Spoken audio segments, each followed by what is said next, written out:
Ano yung last topic natin?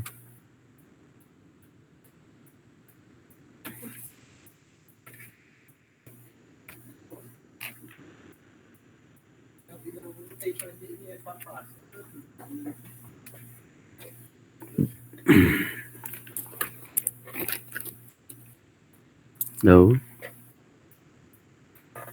Last topic po. Lagrange po. Lagrange. Tapos nag-solve na tayo. Nakapag-solve. Opo. Wala pang forward and backward difference. Wala pa. Wala pa po. Sige. So, punta tayo ngayon sa ating next interpolation na aaralin. So, una kasi, si Newton's divided difference method at si Lagrange ay sumusunod sa unequal spacing or pwede sila dun sa unequal spacing of data. Say for example, no, meron tayong 1, 4, 6, 5 for the values of x at kung ano man yung kanyang f of x. As you can see, hindi equal ang spacing natin sa kada data, tama? Tapos hindi pa arranged. Ano? So, we can use Newton's divided difference method as well as the Lagrange. Ano? Yan yung ating gagamitin kung unequal spacing of data. What if naman kung equal na yung spacing of data? Equal spacing of data. Ano gagawin natin? Ano? Sa equal spacing ng data, ano po? Ang gagawin po natin ay nagamit tayo ng Newton's forward difference and the other one is the Newton's backward difference. Ano?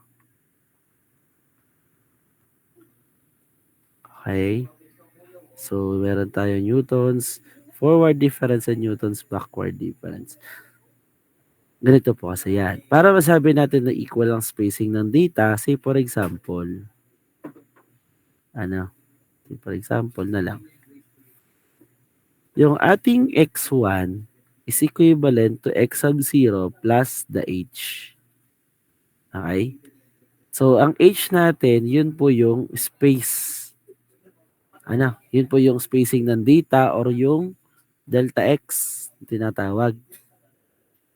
So, sabi natin, kung equal ang spacing ng data, so every data, every value ng x, dapat h ang difference. Say for example, si x2 mo, kung ang pinanggalingan ay si x1, dapat h lang din ang distance niya doon. Naintindihan po? No? So, x2, dapat h lang din yung distance doon. So, para ganito yan. Nagsimula kayo sa x sub 0, nagpunta ka kay x1. Ang distance between these 2 points ay h. Ganon din dapat dito sa x2. So, ang x1 to x2, ang ating spacing dapat ay h din. Naunawaan po? So, all of the points, dapat ang spacing ay h. Pantay-pantay. Sir, paano kung may isa na naligaw? Nyari 1, 3, 5, at 6. Kagaya niyan. Equal po yung spacing namin sa 1, 3, sa 3, 5. Pero sa pagdating sa 5, 6, hindi na po equal ang spacing. Tatanggapin po ba namin yon sa equal spacing? Siyempre, hindi po. Hindi ninyo tatanggapin. Gamitan ninyo ng Newton's divided difference or Lagrange. Naintindihan? Okay. So, H will be the spacing, H spacing of data. Saan natin gagamitin yung H? Okay. So, ang general formula po,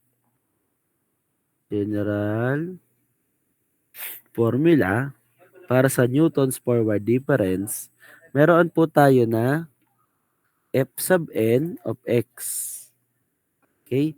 So, for the F sub n of x, meron po tayo dito na F of x sub 0 plus delta F of x sub 0 over h times x minus x sub 0 plus delta squared f of x sub 0 over 2 factorial h squared times x minus x sub 0 times x minus x sub 1 plus delta cube f of x sub 0 over 3 factorial h cube x minus x0 x minus x1 x minus x2 plus so on and so forth hanggang umabot ka ng delta raised to n f of x sub 0 over n factorial h raised to n x minus x0 x minus x1 hanggang kay x minus x sub n minus 1. Naintindihan po yung general formula? May pattern naman, tama? Ano?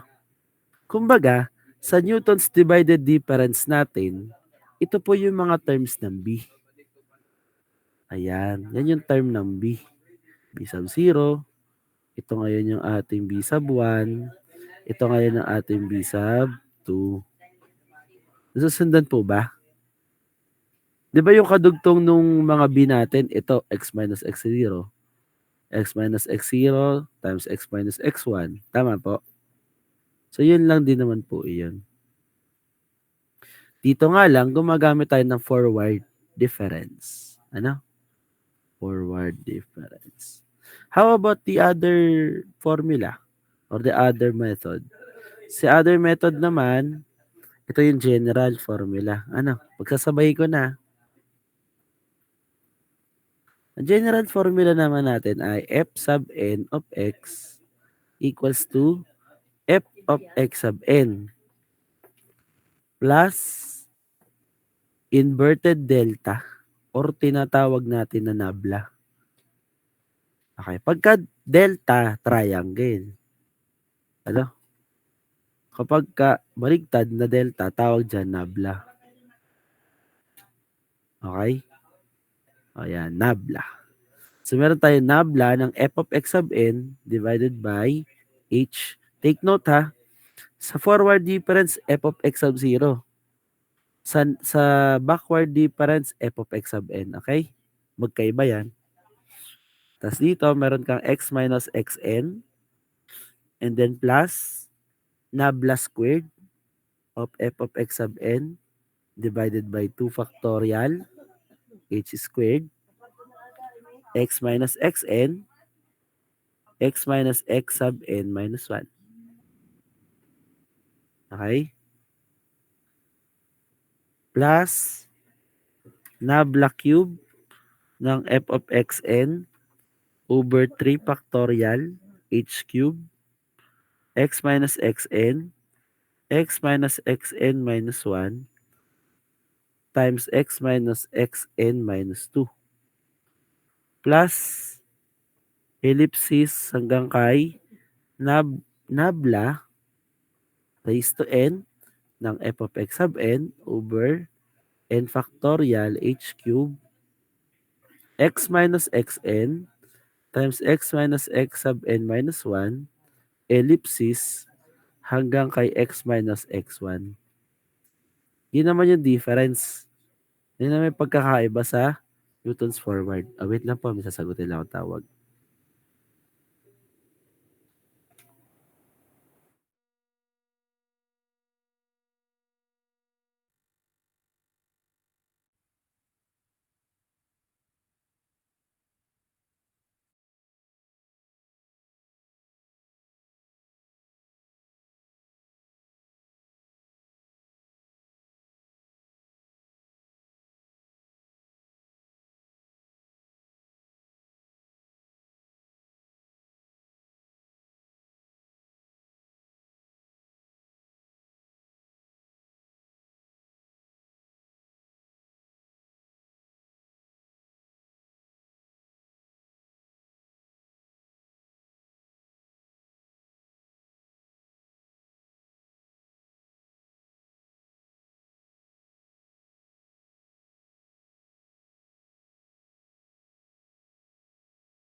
Okay? So, yan. Yan na yung ating magiging formula, no? So, screenshot na lang muna para meron kayong basis. Ano? Pero madali lang yan tandaan po. Ano? Okay, ganito lang kasi yan. Yung arrow natin sa Newton's divided difference, ang arrow ay pagitna. 'Di ba? Tanda. Yung arrow niya pagitna. Tanda po. Yung dito sa Newton's forward difference, pataas. Yan, 7. Ano? Dito naman sa Newton's backward difference, pababa. Naintindihan? Ha? So, again, Newton's divided difference, gitna, Newton's forward, taas, Newton's backward, baba. Okay. So, paano kinukuha yung mga forward difference? Pag sinabi kasi natin na delta ng f of x sub 0, delta lang. Ano? Kumbaga, sinabi natin delta is just the difference. Difference of what? Difference of f of x. But, ang kanyang basis ay nasa x sub 0. Ano? Yun ang ibig sabihin nun. So, kukumputin nyo lang yung difference between the values of f of x. Ano? So, ganun naman dito sa delta squared. Kukunin nyo lang po yung difference ng ating first forward difference. Ito, first forward difference natin. Pagka-cube, edi yung difference ng second forward difference. Pagka naman backward, edi backward lang. Ano? So, sample tayo na kunwari. Ito, meron tayong values ng x, meron tayong values ng y. So, say for example, this is x0, this is x1, this is x2. Dito naman, ito yung ating y0. O sige, gawin na lang natin f of x. F of x sub 0.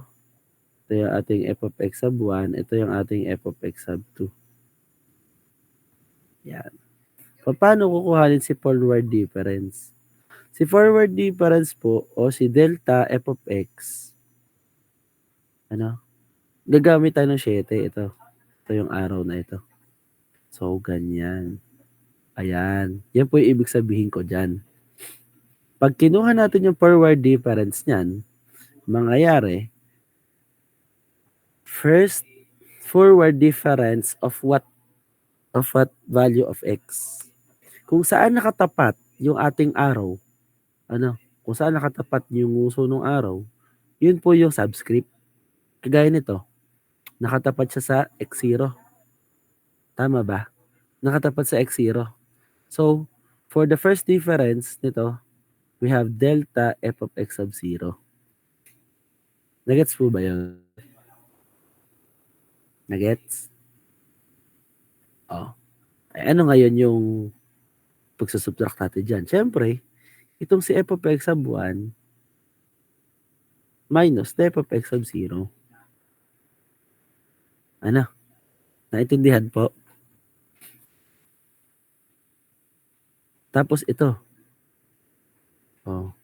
Anong subscript natin dito? Since nakatutok siya kay x1, so, delta f of x1. Tama? So, ang ating magiging equation ay f of x2 o ito f of x2 minus f of x1. Sundan? Ayun, ganun lang po. Siyempre, kukuhanan mo pa yan ng delta squared f of x. Oh. So, siyempre, ito, dalawang value na lang to. Delta f of x1. Ano tayo dito? Delta f of x0. So, gagawin nyo, kukuhanan nyo pa ulit ang difference. So, siyempre, pataas. Ayan. So, for the second difference, since nakatutok siya sa x0, so, delta squared f of x sub 0. equals to delta f of x1 minus delta f of x0. Naunawaan po ba? Nagets? Ang pagkuha natin ng forward difference. Tapos after nun, di may mga data na kayo. Yun po yung ipa-plug in ninyo dito. No, yung first row sa forward difference, ayan, yan yung ilalagay nyo dito sa general formula. Yan na. Paano naman kapag backward? Kapag backward, ganito naman.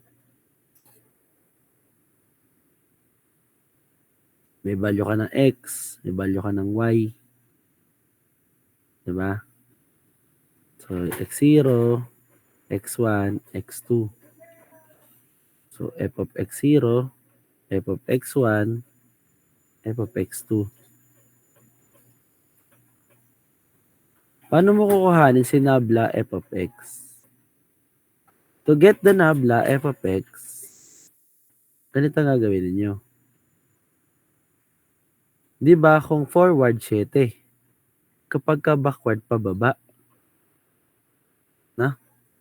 Susundan, pag backward pababa. So, ganito naman. Ito at ito pa rin dalawa, pero nasa baba na nakatutok. Nagets po?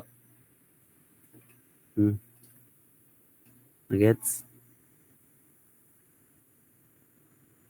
Oh. Ano, magiging notation natin dito? So, this is nabla f of x. Saan nakatutok? Sa x1, tama? So, this is nabla f of x1. And still, ganun pa rin naman yung ating computation. F of x1 minus f of x0. O ito, dito sunod. O, meron tayo ditong nabla f of x2. Tama. Yung nabla f of x2 consists of f of x2 minus f of x1. Sundan. Sundan po. Okay tayo dyan, ha? O, pag kinuha natin yan, ano yung pag nilagay natin? Nabla f of x1, nabla f of x2. Sunod natin ay kukuhanin natin si nabla squared f of x2. So, ito, pababa. So, this is nabla squared ng f of x2 kasi nakatutok yung nguso sa x2. So, this consists of nabla f of x2 minus nabla f of x1. So, yan na po yung ating magiging formula dyan. Nanawaan? Sundan po. Okay, sige na. So, ayan. So, after nyan, ang pipiliin nyo naman kapag ka nabla or backward difference, instead na yung taas, ang pipiliin nyo yung baba. Yan yung isa-substitute ninyo dito. Ano? Yung isa-substitute nyo dito, yun nasa dulo.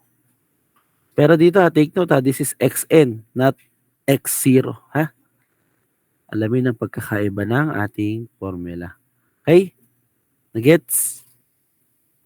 Sundan. Sample problem.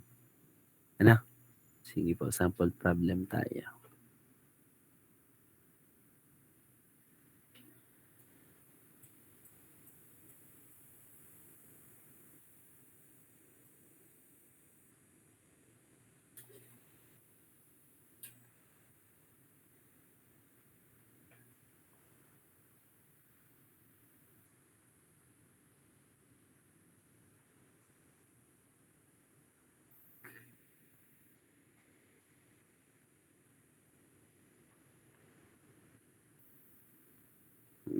Ayan.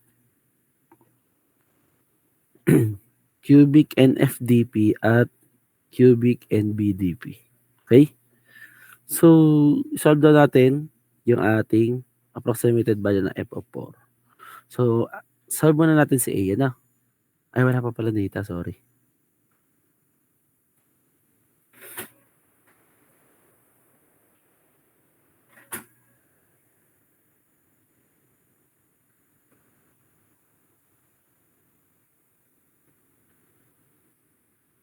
Ito ba yung given natin last time? Pa-check nga daw. Yung paggamit ng ano, sa sa Newton's divided difference. Ito rin ba?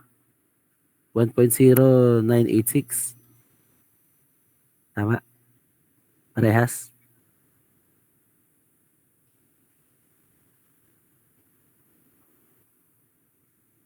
Opo. Parehas. O, sige. Yan. Yan yung ating data, no? So, gawin natin, kuhanin natin yung cubic Newton's forward difference. Ano yung ating expected function sa A? Sa A natin, cubic NFdP. So, expected function natin dyan,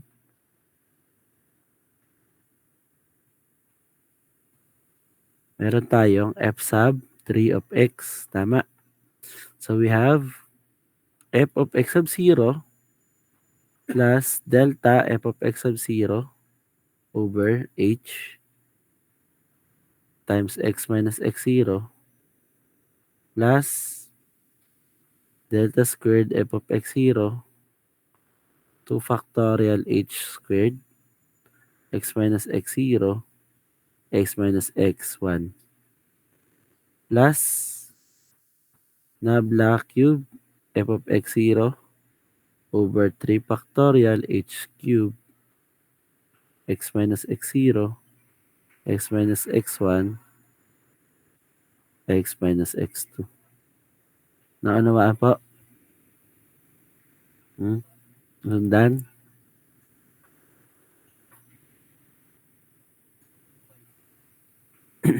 Game. Kuha tayo ng forward difference. Kuha tayo ng forward difference, ha?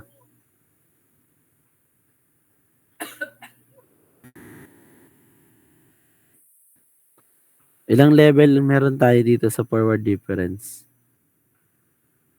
Makikita nga ilang level ng forward difference gagawin natin.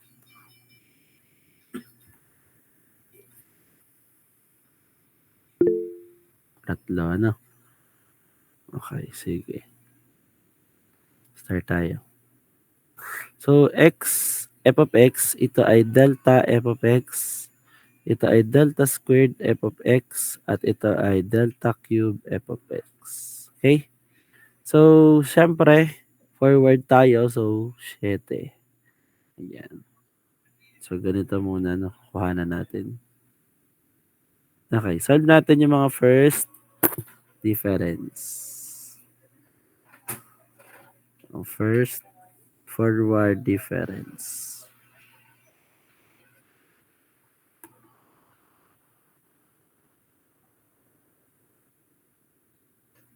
So, kuhanin natin to, no? Anong subscript?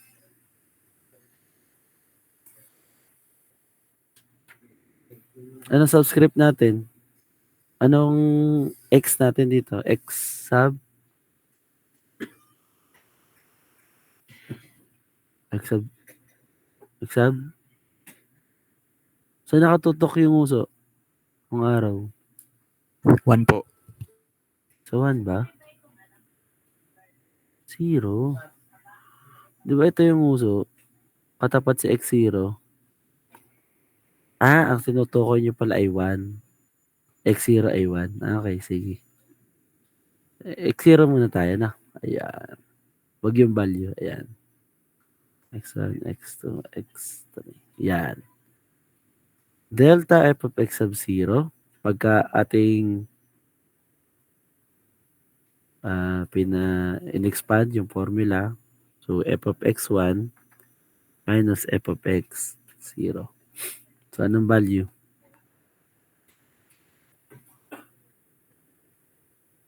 Type nga ng value ng delta f of x0.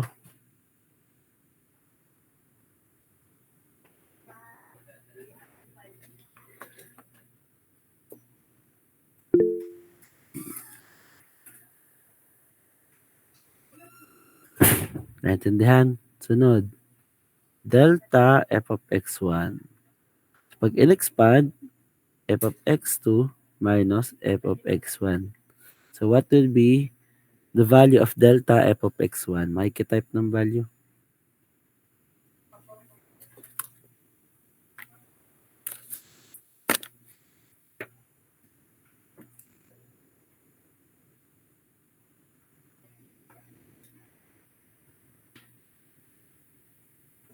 Zero 0.5108.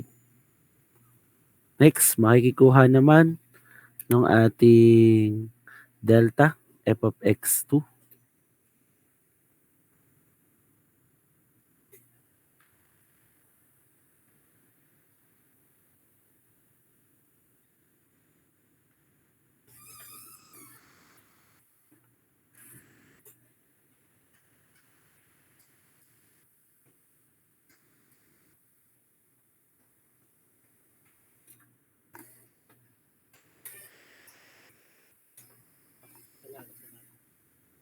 Zero 0.3365. Naintindihan?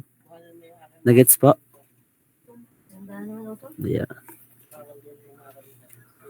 Okay. Next, second forward difference.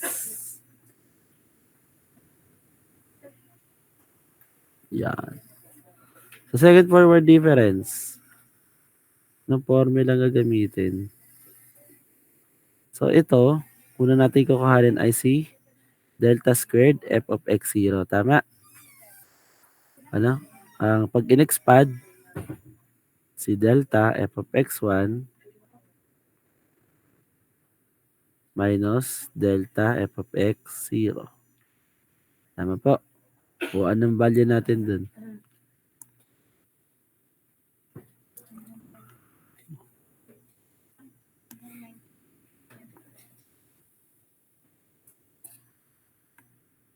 Anong guard? Negative 0.5878.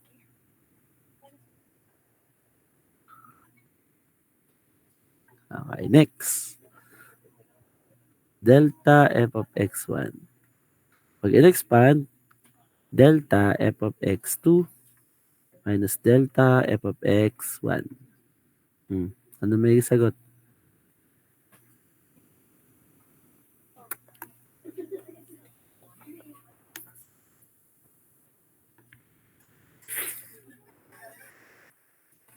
Negative 0.1742. Okay? And then last na layer na. Ito, meron tayong third forward difference. So we have delta cube ng f of x sub 0 kasi nakaturo sa x0. Tama? So we have delta squared f of x1 minus delta squared f of x0. What will be the value?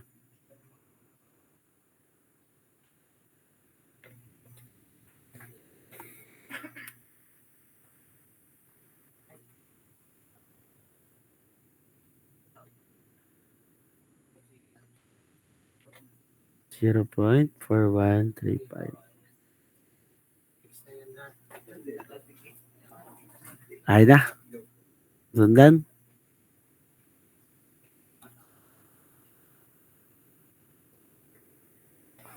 Sundan.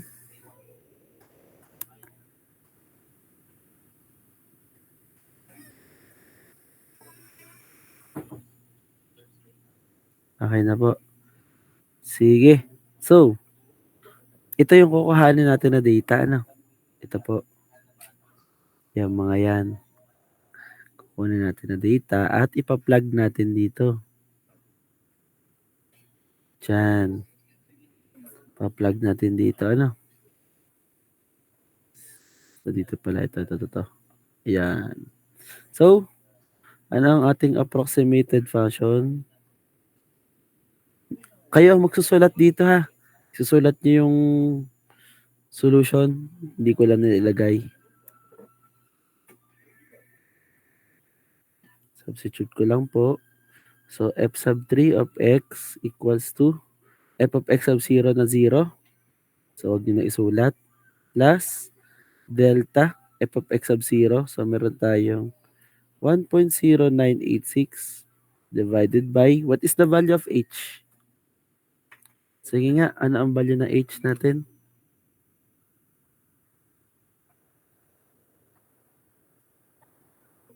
Bakit 2? Mr. Malabanan, bakit po 2 ang value? Mr. Aldrin Malabanan, bakit po 2 ang value? Yung difference po ng 3 at 1, Yan, kumbaga, kung generalize natin, di ba? x1 minus x0. Parang ganun pa, no? x1 minus 0. So, 3 minus 1 equals 2. And i-check nyo yun na kung consistent na ang value ng h ay laging 2. Ano? Sige. So, ayan. So, buti naman, mabilis ang ating pacing. Madaling maintindihan. Ano? So, ang ating h dito ay 2 daw.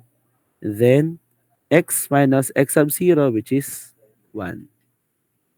Ano? And then, plus delta squared ng f of x sub 0. Since this is negative, ilagay nyo negative. Negative 0.5878 divided by 2 factorial times h squared, which is 2 squared, times x minus x sub 0, which is x minus 1, and x minus x sub 1, which is x minus 3. Na po? And then plus delta cube ng f of x sub 0, value ay 0.4135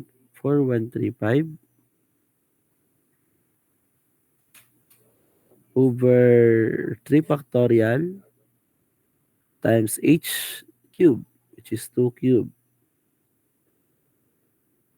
times x minus x sub 0 times x minus 3 times x minus 5. Okay? O, makikisimplify muna na ito. Ano? Lagi ninyo isi-simplify itong mga to, ha? In 4 decimal places. Ayan. Ito, tsaka ito. Simplify din po ninyo in 4 decimal places. Tapos, makikitype na lang sa comment section. Simplify niyo in 4 decimal places. Ha? Sige. Makitype.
Ay, kapag ka po nag-10 times 10 raised to the negative 3 na yung decimal, scientific notation yun na, ha?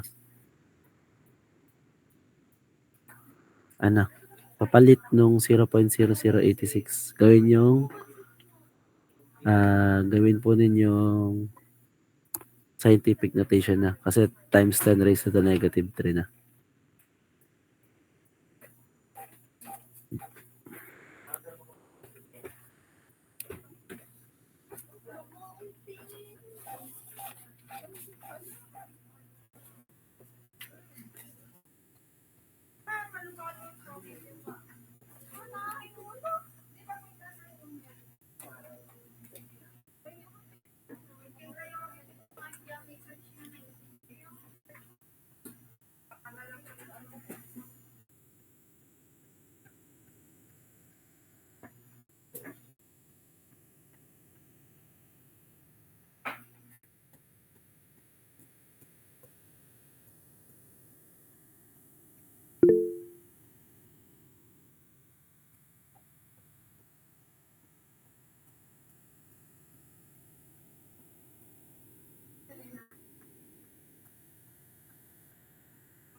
Yun. Ano? 86146. Ano? The afternoon, ang sunod natin gagawin ay i-plug in nyo na dito. Ano? So, meron tayong 0.5493 x minus 1 minus 0.0735 x minus 1 x minus 3 and then plus 8.6146 times 10 raised to the negative 3 times x minus 1 x minus 3 x minus 5. And then please get the approximated value of f sub 3 of 4. May kikuha naman daw. Anong value nito? In 4 decimal places also.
Okay, so ang sagot natin ay 1.4016. Ano? That will be your final answer. Okay? Naintindihan po? Magets? Kung paano? Magets po?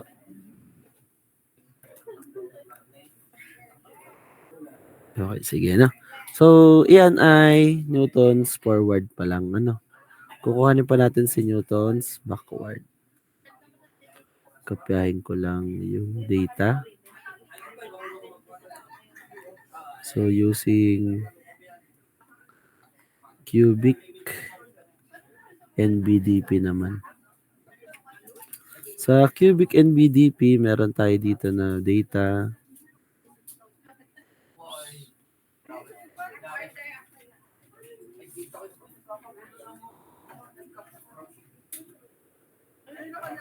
One, 1.0986,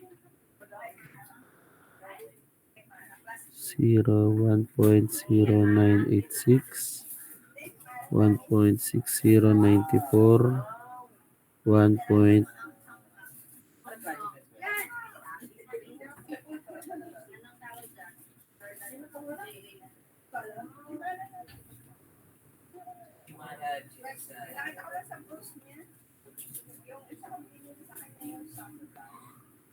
Okay. So, ang ating expected function dito, di ba ang sabi sa NBDP ay x sub n? So, yung x sub n na yun, ang ibig sabihin, kung sino po yung pinakadulo na x, yun lang yun. Kagaya nito. Ito x0, ito x1, x2, x3. So, bali, x sub n natin ay itong x sub 3. So, this is the nabla f of x, nabla squared f of x, and then nabla cube f of x. Expected function, f sub 3 of x equals to f of x3 plus nabla f of x3 over h times x minus x3 plus nabla squared f of x3 over 2 factorial h squared, times x minus x3, x minus x2, and then last, nabla cube ng f of x3 over 3 factorial h cube, x minus x3, x minus x2, x minus x1. Nasundan po?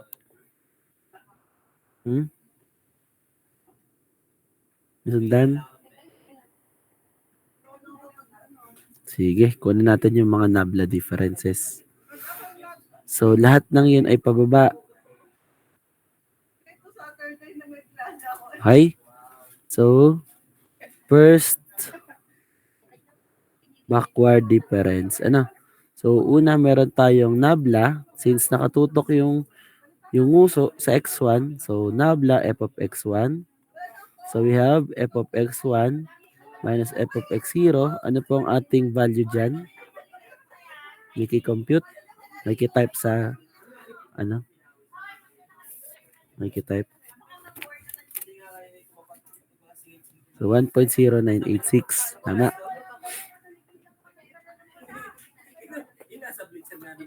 Yung nabla, f of x2. So, f of x2 minus f of x1. Ano po magiging sagot?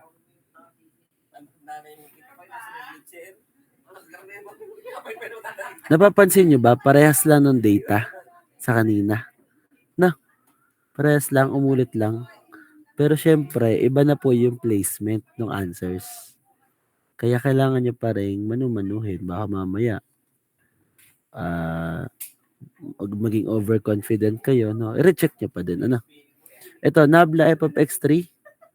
Ano may sagot? 0.3365. Okay? Sunod. Second, backward difference. So, second, backward difference. So, anong subscript natin dito? This is nabla squared ng f of x2 kasi nakatapat kay x2. So, we have nabla f of x2 minus nabla f of x1. So, meron po tayo na answer negative 0.5878. Si nabla squared ng f of x3 ay nabla f of x3 minus nabla ng f of x2. Ano pong ating answer? Negative 0.1743. Nagigets na po ba? Nagigets po? Okay. So, ang last natin ay yung third backward difference. So, nakatapat siya sa x3 yung uso. So, nabla cube ng f of x3. So, nabla squared ng f of x3 minus nabla squared ng f of x2. Answer, 0.4135. Naunawaan po? Okay? Then after nyan, kukunin niyo yung nasa dulo.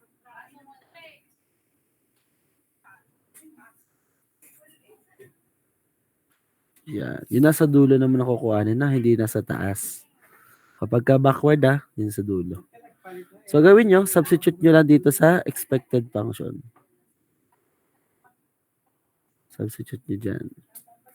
So, meron tayo na expected function na f sub 3 of x equals to f of x3, which is 1.9459, and then plus nabla f of x3, which is 0.3365 over h natin, still the same, 2. And then x minus x3, which is equivalent to 7. Nasundan po?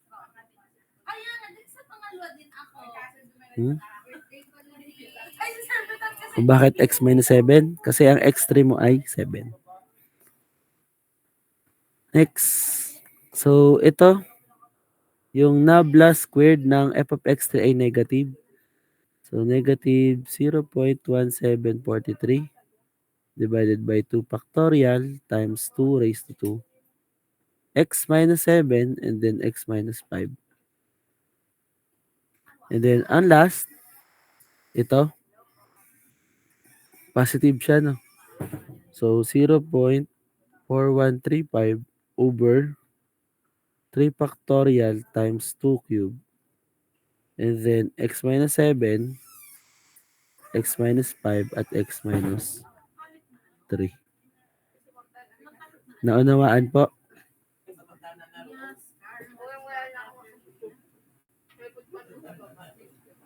O, simplify naman ng ating mga coefficients dito.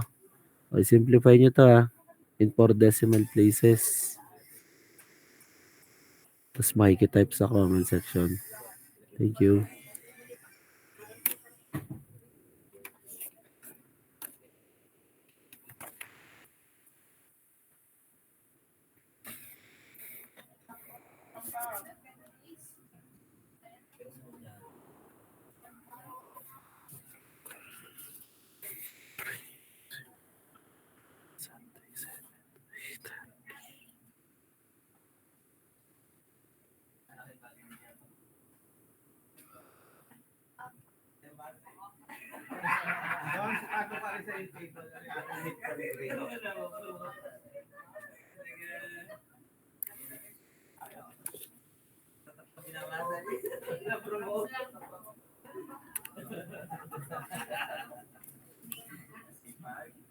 Kailan daw ang prop?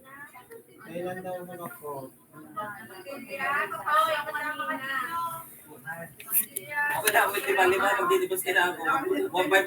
Nakuha po ba? Hindi po ba yung nakuha ninyo? Hindi na nakuha ng iba? So, ayun. So, ang sunod natin na gagawin, edi papalitan na ninyo to. Magiging 1.9459 plus 0.168. Parang 83 ata to. 0.1683. Tama ba? Estimate. Yan. 1683 ata to. Tapos ito ay negative 0.0218.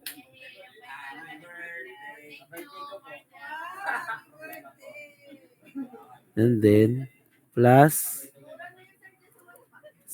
8.6146 times 10 raised to the negative 3, x minus 7, x minus 5, x minus 3. Ano po ang ating approximated value? No, f sub 3 of 4. May i-compute ng f sub 3 of 4.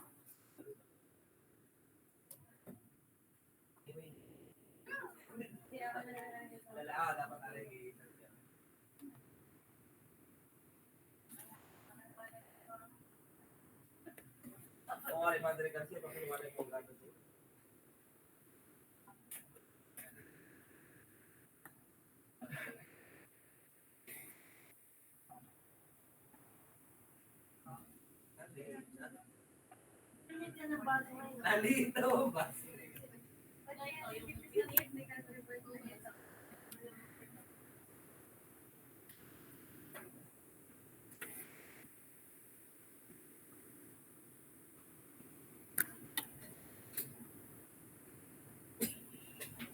Hindi ko na klase.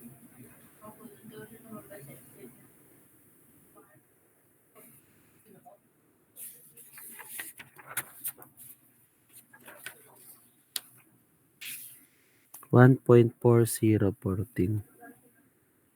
Naintindihan po ba yan? So this is 1.4014. Naintindihan po? Nasundan? Sino pong may tanong sa inyo? Meron pong may tanong?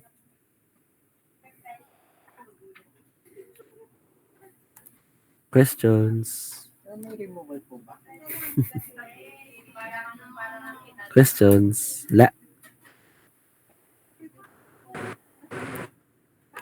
Wala po. La. Sige na. So, na-upload ko na to? Na kay Mr. Castro. Nasa GC kasi siya. Sinend ko na yan sa kanya eh. Nasa GC. May sample, ko doon? Sample solution na. Hindi pa ba na-isa-send sa inyo? Yung note, ipapasa ko yung PPT. Papasa ko yung PPT. So, inaantay ko lang talaga matapos yung discussion. Yes po, Mr. Barola. Sir, about po dun sa GC niyo with Lozelle. Si Lozelle ka po, sir, ay minsan nga po hindi pa rin po stable ang kanyang Ay, oo. sugar pong minemaintain. Pwede kaya po, sir, na Ikaw po, na lang. isala niyo sa GC po. Tapos kahit ako na lang po ang mag-forward at mag-relay ng mga message po. Oo nga, no. Sige, wait lang, i-add kita. Sige po, sir. Thank you po. Sige, sensya na.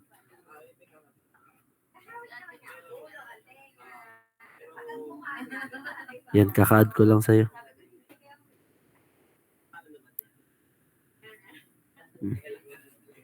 Yan. So, may sample note na doon. Nakita mo ba? Yes po, sir. Ayan. Paki-forward na lang sa kanila, no? Sige po, sir. Sige. So, Po. kung ay, ano yan? Ano yan? Ano yan, Mr. Barola? Thank you po, thank you po. Ay, sige. Ano kasi, kung i-discuss natin yung sunod na topic, mabibitin tayo sa oras. So okay na ba na early dismissal tayo? Okay lang. Sige. Early dismissal. So, sabi ka bukas daw ay wala ata na klase. Sir, wala nga po bang klase bukas? So, yun, wala daw klase bukas. So, kita-kits na lang tayo sa ating sa online class natin. Yung aking proposed na schedule. Alam niyo na ba yung propose natin na schedule lang online class? Opo. Opo, sir. So, Saturday, 5 to 6:30 p.m. Okay, so sige. So, kita-kits na lang po sa Saturday. So, ayun, thank you po sa inyo. God bless po. Thank you po, sir.